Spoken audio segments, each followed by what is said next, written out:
का काम कर रहे हैं। देश की आजादी को 75 साल हो गए और 75 साल की आजादी में जो देश के हालात हैं वो किसी से छुपे नहीं। देश के हालात बहुत ज्यादा खराब हो गए। देश के अंदर अनुसूचित जाति के लोगों को कहीं मूंछ रखने की वजह से पीट दिया जाता है, कहीं घोड़ी चढ़ने की वजह से पीट दिया जाता है, कहीं जय भीम बोलने की वजह से हत्या हो जाती है, और कहीं कोई अबोध बच्चा अगर घड़ा से पानी पी लेता है तो पानी पीने की वजह से भी अबोध बच्चे की हत्या हो जाती है। इतना ज्यादा अन्याय अत्याचार आजादी के 75 साल बाद भी जारी है, हो रहा है।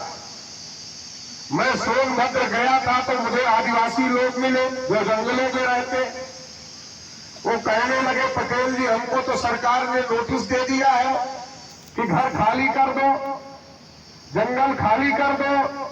हमने कहा बाबा साहब ने तो संविधान की 5वीं और 6ठी अनुसूची में लिखा है कि जिस इलाके में आदिवासी रहते हैं वहां के जल पर, वहां के जंगल पर, वहां के जमीन पर आदिवासियों का ही अधिकार है, तो सरकार आपको नोटिस किए।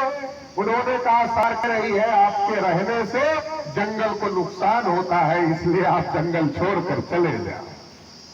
तो केवल हमारे ही हालात बुरे नहीं है ओबीसी के, और लोगों के भी बुरे हैं, शेड्यूल कास्ट के भी बुरे हैं, शेड्यूल ट्राइब के भी बुरे हैं, और देश में जो माइनॉरिटी के लोग हैं इनकी हालात बताने की जरूरत नहीं है, इतना ज्यादा बुरे हैं।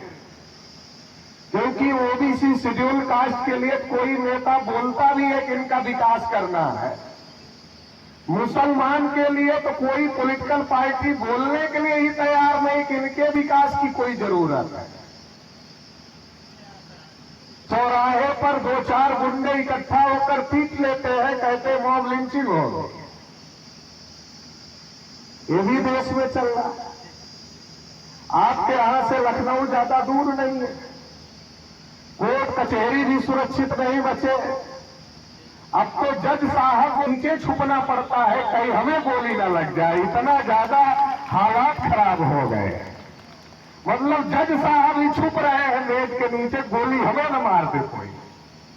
मतलब परिस्थितियां कितनी खराब है, ये समझाने बताने के लिए आपको ये बात बता रहा। और फिर भी हमसे ताली बजवाई जा रही है कि आजादी के 75 साल हो गए, अमृत महोत्सव चल रहा है, आप ताली बजाओ। और हम लोग जो ओबीसी के लोग हैं हम सबसे ज्यादा सुखी हैं। क्यों सुखी हैं? जब हमें अपने दुख का एहसास ही नहीं है तो हम सबसे ज्यादा सुखी हैं। जिसे अपने दुख का एहसास ना हो वो सबसे ज्यादा सुखी होता है।